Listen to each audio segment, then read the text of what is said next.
A rider appears alone on the horizon of the Central Asian grassland. As the dust clears, the gathered warriors see that this isn't just another soldier. This is a woman, a princess, and she's about to challenge the greatest wrestlers in the Mongol Empire to fight her one-on-one, with her hand in marriage as the prize. But here's what they don't know yet. She's already defeated hundreds of men, and every single one of them paid her 10 horses for losing. Her name was Khutulun, and by the time her story ends, she would lead armies of 40,000 men, change the way politics worked in Asia, and become so legendary that her tale would inspire stories told 700 years into the future. This is her story. The story the history books forgot. The year is 1260, across the endless grasslands of Central Asia. The Mongol Empire stretches from the Pacific Ocean to the borders of Europe. It is the largest connected land empire in human history. And into this world of conquest and power, a girl is born. Her name is Khutulun, which means bright moon in Mongolian. But there is nothing soft about her destiny. She is born to Kaidu Khan, a direct descendant of Genghis Khan himself. Her grandfather is Kaidu Khan, the third great Khan of the Mongol Empire. She has 14 brothers, 14 princes, who should, by all traditions, inherit power while she fades into the role expected of Mongol noblewomen. A political marriage to seal an alliance, a life in the shadows of men. But Kaidu is not a typical father, and Khutulun is not a typical daughter. From the moment she can walk, she is trained alongside her brothers, not as a formality, as a warrior. The training is brutal. Mongol children learn to ride before they can properly run. They learn to shoot arrows from horseback at full speed. They learn to survive on nothing but dried meat and mare's milk for weeks. They learn that weakness means death. Khutulun excels at all of it. By the age of 10, she can ride harder than boys twice her age. By 12, she can wrestle grown men too. The ground. By 15, she is training with the elite warriors of her father's guard and winning. But here's what makes her different. She doesn't just match the men, she surpasses them. Imagine the scene. A training ground outside Kaidu's camp, dozens of warriors practicing combat. And in the center, a teenage girl throwing seasoned soldiers to the dirt with techniques that leave them gasping for air. Her brothers watch with a mixture of pride and something else, something that might be fear, because they're beginning to realize something that will change everything. Their sister might be the strongest warrior among them all, but strength alone wouldn't make Khutulun legendary. What happened next would turn her into a figure so powerful that her enemies would tremble at her name. And it started with a decision that shocked the entire Mongol court. By the time Khutulun reaches adulthood, her reputation spreads across the grasslands like wildfire. Stories are told in camps from Mongolia to Persia. The princess who fights like a demon, the warrior who has never been defeated, and Kaidu Khan watches his daughter with growing admiration and growing concern. The political situation is complicated. The Mongol Empire, once united under Genghis Khan, has broken into competing khanates. Kaidu himself is in near constant conflict with Kublai Khan, who claims to be the great Khan of all Mongols. Alliances shift like sand. Marriages are weapons. Every daughter of a Khan is a potential treaty. Suitors begin arriving at Kaidu's court. Princes, generals, wealthy merchants, all seeking Khutulun's hand in marriage. She refuses every single one. Her father presses her. "You must marry," he tells her. "It is expected. You're a princess of the Golden Family. Your marriage could secure alliances we desperately need." And Khutulun makes a proposal that will become legendary. "I will marry," she says, "but only to a man who can defeat me in wrestling. And every man who challenges me and loses must pay me 10 horses." The court is stunned into silence. Wrestling is sacred to the Mongols. It is a test of strength, skill, and honor. And Khutulun is proposing to use it as a marriage contest, a challenge that puts her on equal footing with any man in the empire. Some call it arrogance, others call it insanity, but Kaidu, after a long moment, smiles. "Very well," he says. "Let the challenges begin." The first challenger arrives within weeks, a prince from a neighboring territory. Confident and strong, he brings 10 horses as the wager. The entire camp gathers to watch. The match lasts less than 2 minutes. Khutulun moves like lightning. She fakes, grabs, and twists. Before the prince understands what's happening, he's face down in the dirt, his arm twisted behind his back. The crowd erupts. Khutulun stands, barely breathing hard, and claims her 10 horses. The second challenger comes, then a third, then a 10th, then a 100th. Some are skilled wrestlers. Some are powerful men who believe raw strength will overcome her technique. Some are clever fighters who study her previous matches, looking for weaknesses. None of it matters. Khutulun defeats them all. The collection of horses grows. 10 becomes 100. 100 becomes 1,000, according to Marco Polo, who documented her story. She eventually accumulated over 10,000 horses from defeated suitors. 10,000. But here's what the legend doesn't always tell you. These weren't just victories. These were statements. Every time Khutulun stepped onto that wrestling ground, she was declaring to the entire Mongol world that she was not property, to be traded. She was a warrior, an equal, and she would choose her own fate. The matches become events. People travel for weeks just to witness them. Bets are placed, stories are told, and with each victory, Khutulun's legend grows. But there's one match that stands above all others. Champion arrives from a distant Khanate, a man who has never lost a wrestling match in his entire life. He brings not 10 horses, but 100, a fortune that shows his absolute confidence, and he makes Khutulun a promise that will change everything. His name is never recorded in most histories. Some sources call him the champion of champions. Others simply refer to him as the one who almost won. He is massive, taller than most Mongols, with shoulders like a bull and hands that can crush stone. He has defeated over 500 opponents in official matches. He is trained in the traditional Mongolian wrestling style, but also in the techniques of Persian and Chinese fighters. He is by every measure the most difficult opponent Khutulun has ever faced, and he knows it. When he arrives at Kaidu's camp, he doesn't just bring 100 horses. He brings his entire group, servants, guards, banners, displaying his victories. He makes a spectacle of his arrival, ensuring everyone knows that this is not just another challenger. This is the man who will finally defeat the undefeatable princess. The challenge is accepted. The date is set. Now, for the first time in years, people begin to wonder. Could this be the match where Khutulun finally loses? Even Kaidu shows concern. In private, he speaks with his daughter. You don't have to. Accept this challenge, he tells her. This man is different. He's a professional wrestler, trained since childhood. There's no shame in refusing. Khutulun looks at her father with those piercing eyes that have seen 100 victories. If I refuse now, she says, everything I've built means nothing. Every victory becomes hollow. Every man I've defeated can claim I only won because I chose my opponents carefully. She pauses. I will fight him, and I will win. The day of the match arrives. The entire camp empties out to watch. This isn't just entertainment anymore. This is history being made one way or another. The champion enters the ring first, performs the traditional eagle dance, the ritual movements that begin every Mongol wrestling match. His movements are powerful, confident. He's performed this dance hundreds of times before victory. Then Khutulun enters. The crowd goes silent. She wears the traditional wrestling outfit, a small vest that leaves the chest and back exposed, heavy boots and shorts. It's the same outfit every wrestler wears, man or woman. But on her, it carries a different weight.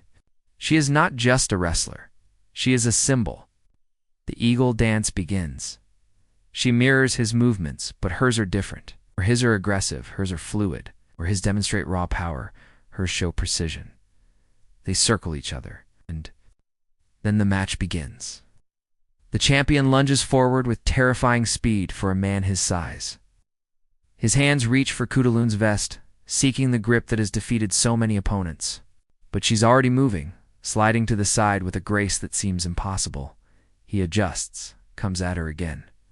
This time he gets a grip. He pulls, using his superior weight to drag her forward. The crowd gasps. No one has ever successfully pulled Khutulun off balance before, but she doesn't resist the pull. She uses it. As he pulls her forward, she drops her weight, rotates, and suddenly his momentum is working against him. He stumbles. For just a fraction of a second, Off balance. That's all she needs. Khutulun hooks her leg behind his, grabs his vest with both hands, and pulls. Physics and leverage do the rest. The champion, all that size, all that strength, all that confidence, crashes to the ground like a fallen tree. The impact is so hard that dust explodes in a cloud around them. For a moment, no one breathes. Then Khutulun stands. She extends her arms in the traditional victory pose, and the camp erupts in cheers so loud they can probably be heard in the next territory. The champion lies on his back, staring at the sky, trying to understand how he lost. Ow. In less than 30 seconds, his undefeated record has been shattered by a woman half his size. Khutulun claims her 100 horses. She helps the champion to his feet, showing respect to a worthy opponent. And then she does something that surprises everyone. She offers him a position in her father's army. "You are a skilled fighter," she tells him. "Your strength would be valuable in battle. Serve my father, and you will have the honor you seek." Some see this as mercy. Others see it as a smart political move. By converting her defeated opponents into allies, Khutulun is building not just a legend, but a power base. The champion accepts, and Khutulun walks away from the wrestling ground knowing that she has just proven something that cannot be denied. She is not just the equal of any man in the empire. She might be superior to all of them.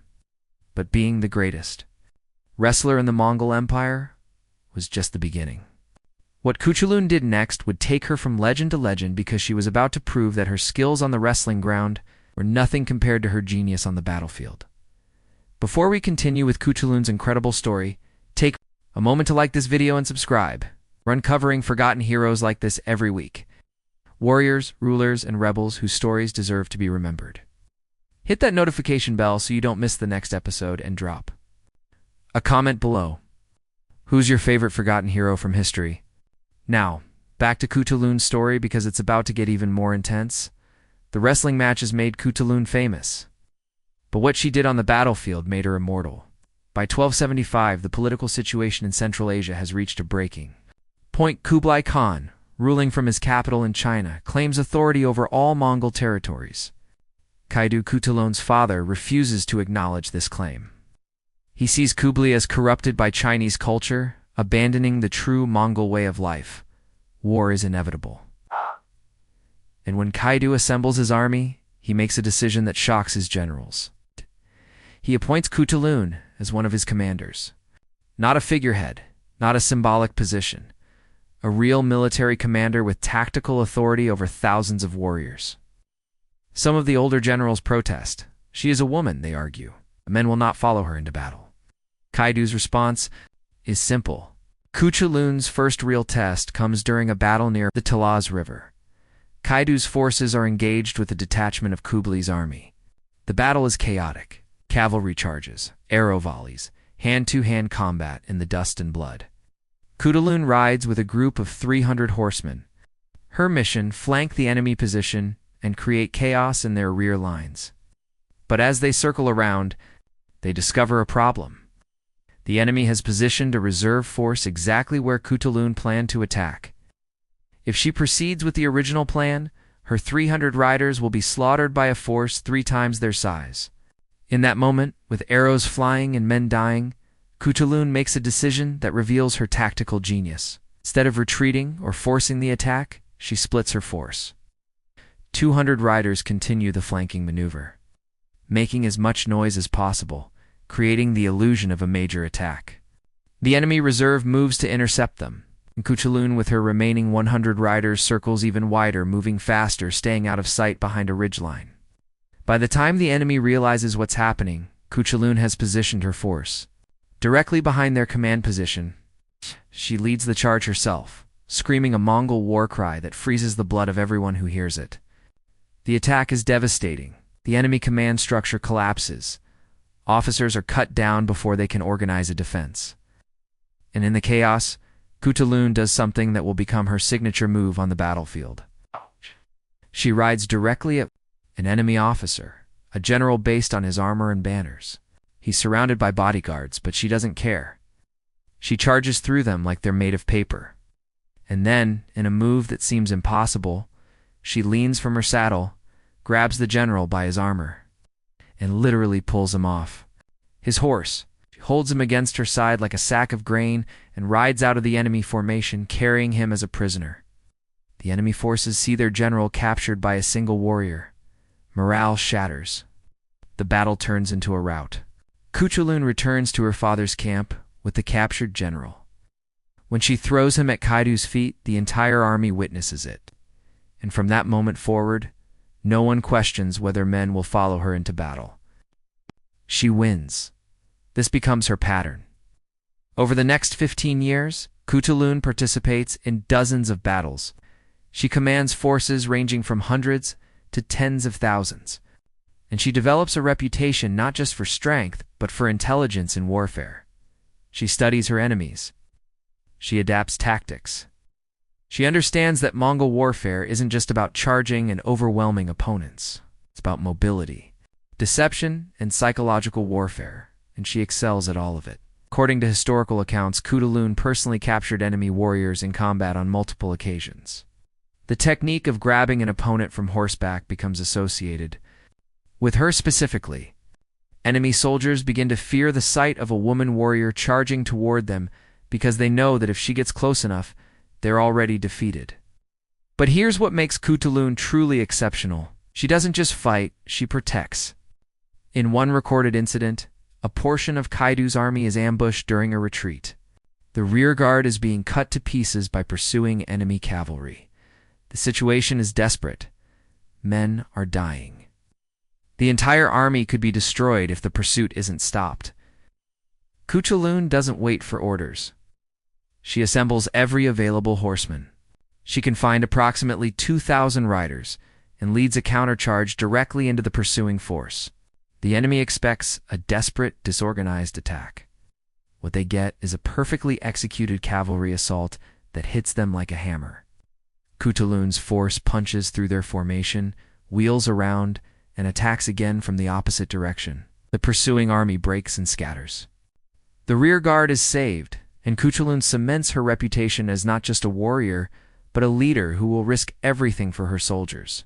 Her troops begin to call her the princess, who fights like 10 men. But those who serve under her command have a different name for her. They call her the shield of the people. But all this military success created a problem that Khutulun never anticipated. Her power was growing so vast, her legend so large, that it began to threaten the very family she fought to protect. And the conflict that emerged would force her to make an impossible choice. By 1290, Khutulun has become the most powerful of Kaidu's children. Not because she's the eldest, not because she's male, but because she's earned it through 2 decades of unmatched military success. She commands armies, she wins battles, and most importantly, she has her father's absolute trust. Kaidu is growing old. The constant warfare against Kublai Khan has taken its toll. He needs to think about succession, about who will lead his people after he's gone. By tradition, by law, by every expectation of Mongol culture, one of his 14 sons should be his heir. But Kaidu begins to consider something radical. What if Khutulun succeeded him instead? When whispers of this possibility begin to circulate through the court, the reaction is explosive. Khutulun's brothers are outraged. The eldest in particular sees his birthright being stolen by his sister. Advisors warn Kaidu that naming a woman as heir could fracture his entire power base. Allied Khans send messages questioning whether they would honor agreements made with a female ruler. The pressure on Kaidu is immense, and Khutulun watches all of this with growing concern. Because she understands something that others might miss.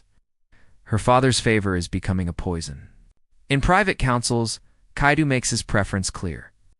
Khutulun is worth any 10 of her brothers, he tells his advisors. She has proven her capability in every way that matters. Why should gender determine who leads when skill could determine it instead? But the advisors push back. The Mongol Empire has never had a female Khan, they argue. The precedent would destabilize everything. Your allies would desert you. Your enemies would see weakness. It's a trap with no good solution. If Kaidu names Khutulun as his heir, he risks civil war among his own children, and potential rebellion from his vassals. If he doesn't, he knows. He's passing over the most qualified candidate simply because of tradition. And Khutulun finds herself in an impossible position. She loves her father. She has fought beside him for 20 years.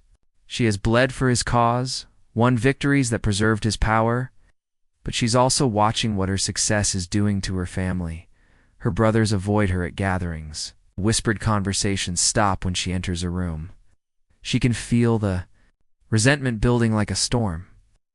One night, Khutulun approaches her father in private. "You must choose one of my brothers as your heir," she tells him. Kaidu looks at her with surprise and frustration.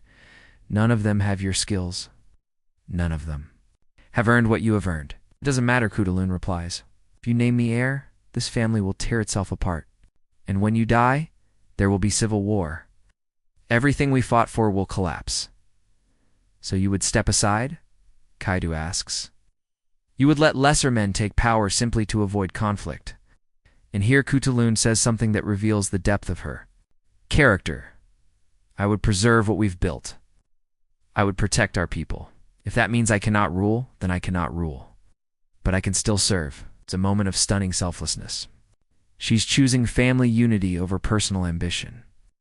She's choosing her people over her own legendary status. But Kaidu isn't ready to let it go. "I will think on this," he tells her. "Perhaps there is another way." Months pass. The succession question remains unresolved. And then something happens that changes everything. Kaidu becomes seriously ill. It's 1301.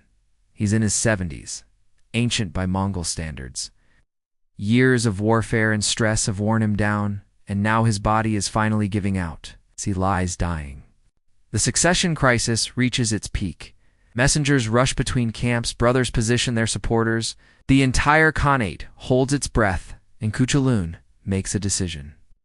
She gathers her brothers together, all 14 of them, and she makes a proposal. "Our father is dying," she says. "We can either fight each other for power, destroying everything he built, or we can come together and choose a leader who can hold this Khanate together."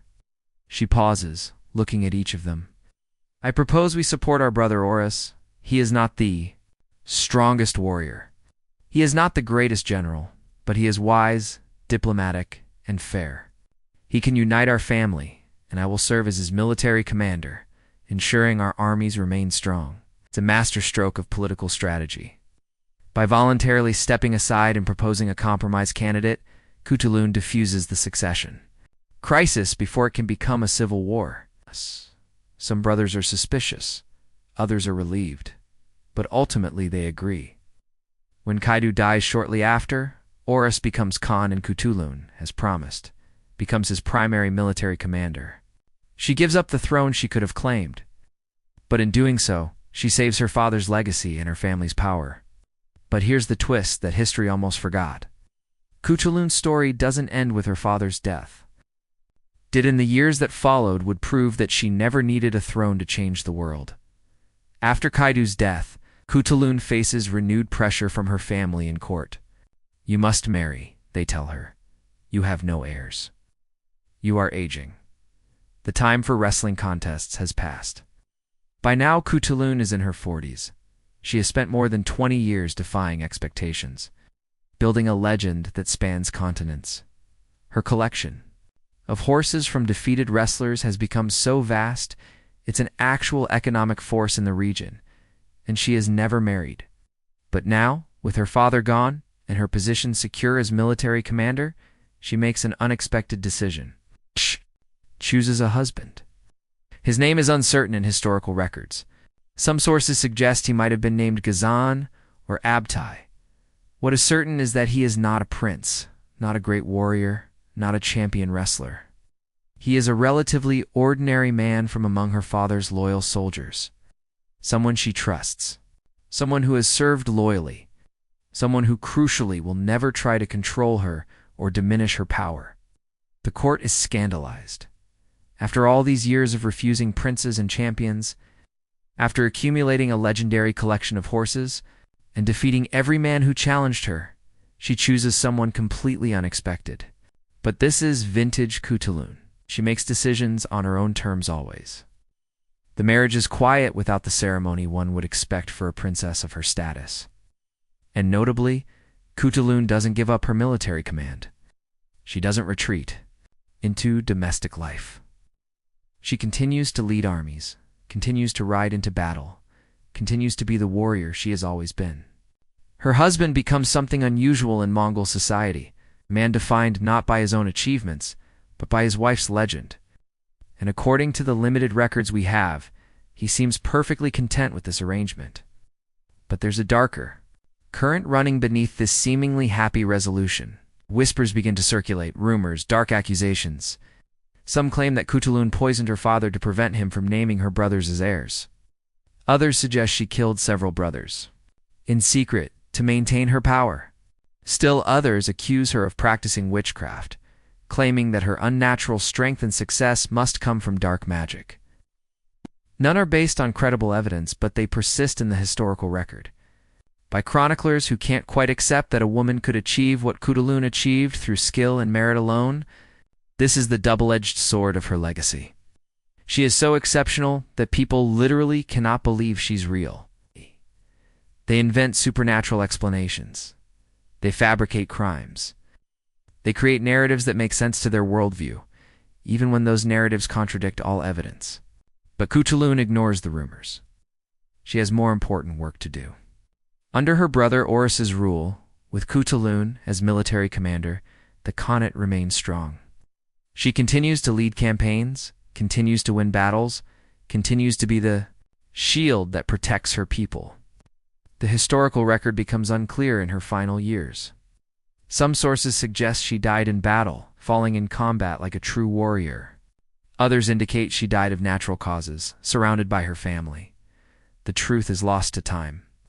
What we know for certain is this. By the time of her death, Khutulun had served as a military commander for over 30 years. She had participated in dozens of major battles. She had personally captured enemy warriors in combat more times than could be counted. She had accumulated a fortune in horses from defeated wrestling challengers. She had influenced the succession of one of the most powerful khanates in the Mongol Empire. And she had done all of it while being a woman in a world that insisted women couldn't do any of it. But here's where Khutulun's story takes its most intriguing turn. After her death, her legend doesn't fade. Instead, it transforms. 700 years after Khutulun's death, her story resurfaces in the most unexpected way. In the 13th century, a Venetian traveler named Marco Polo journeys through the Mongol Empire, spends years in Kublai Khan's court documenting everything he sees. And when he returns to Europe, he writes a book, The Travels of Marco Polo. In this book, he tells the story of a warrior princess, a woman who defeats all challengers in wrestling, a woman who rides into battle and captures enemy soldiers with her bare hands. He calls her Aegiarm, possibly a corruption of Ayurg, one of Khutulun's other names. European readers are fascinated and skeptical in equal measure. A woman warrior defeating men in combat, commanding armies. Surely this is exaggeration, Oriental fantasy, the kind of tale travelers tell to make their journey seem more exotic. But the story persists. In the 18th century, an Italian playwright named Carlo Gazzi writes a theatrical work called Descendant. It tells a story of a Chinese princess who challenges suitors to answer riddles, executing those who fail. The princess's name Tarandat is derived from Turan Dakht, daughter of Turan, a reference to Central Asian origins. The story is clearly inspired by Khutulun's wrestling challenges, though transformed through centuries of retelling. Then in the early 20th century, Italian composer Giacomo Puccini adapts Gazzi's play into an opera. Turandot becomes one of the most famous operas in the world. The princess's aria Nessun Dorma is performed in opera houses from New York to Sydney. Millions of people watch this opera. They see a strong, unconquerable princess who refuses to submit to any man's authority. They hear her declare her power, in independence and soaring music. And almost none of them realize they're watching a story that began with a real woman on the Mongol steppe 700 years earlier. But Khutulun's influence extends beyond opera. In Mongolia today, she is remembered as a national hero. Traditional Mongolian wrestling tournaments honor her memory. Young girls are taught her story as an example of what Mongol women can achieve. Modern scholars studying the Mongol Empire have begun to reassess her historical importance. For centuries, she was treated as a curiosity, an interesting footnote in her father's biography. But contemporary historians recognize her as a significant political and military figure in her own right.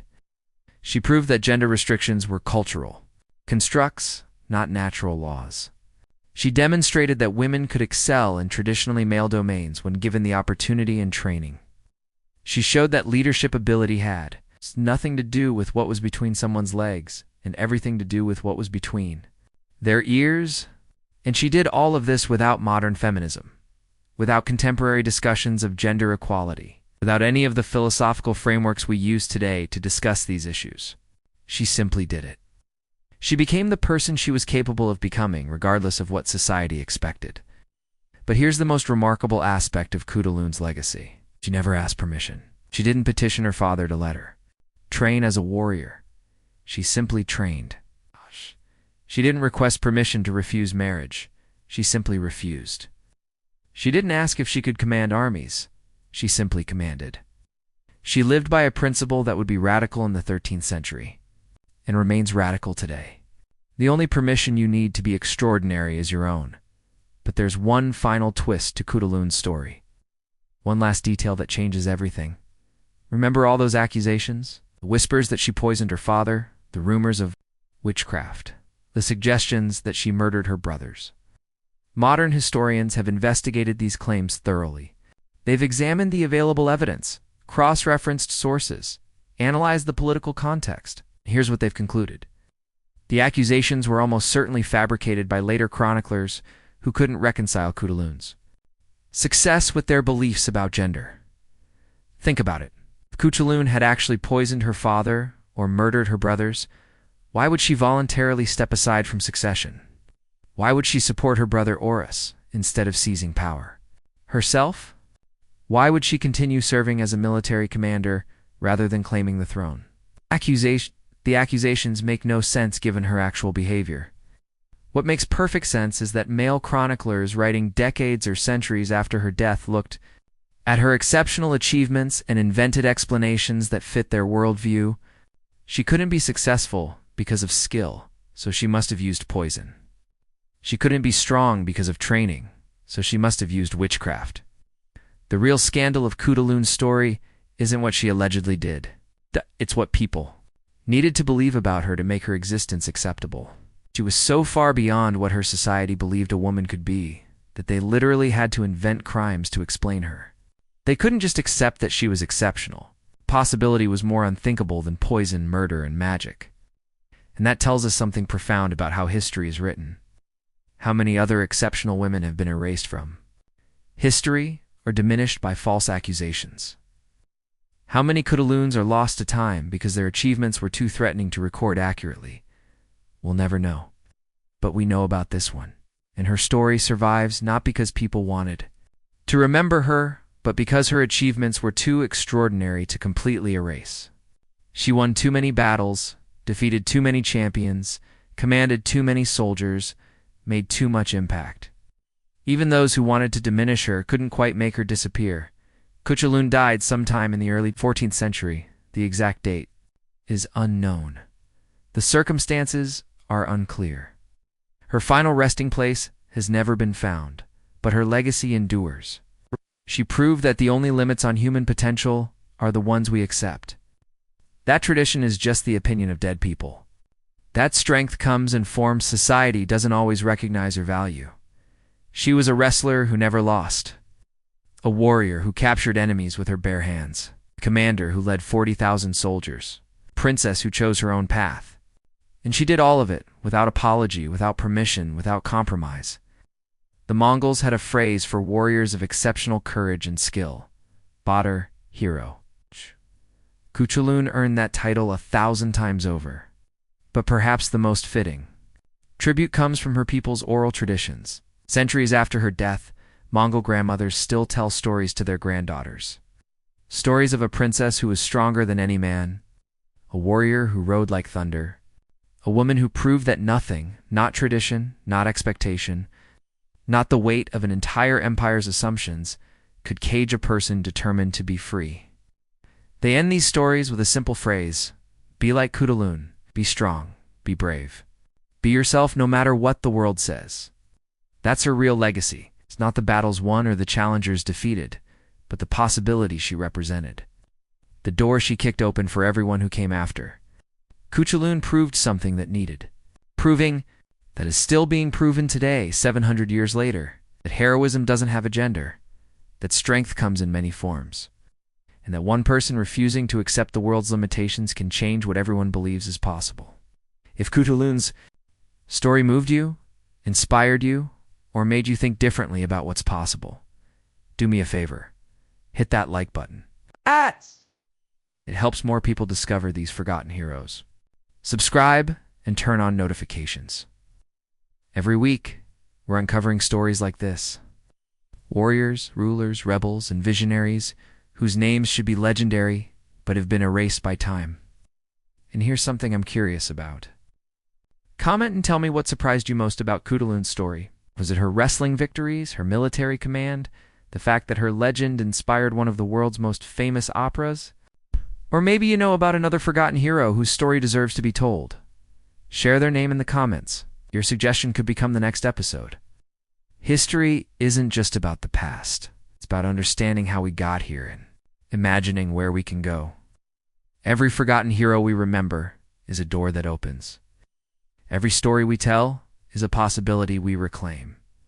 Khutulun opened doors 700 years ago. Doors that are still opening today. Be like Khutulun.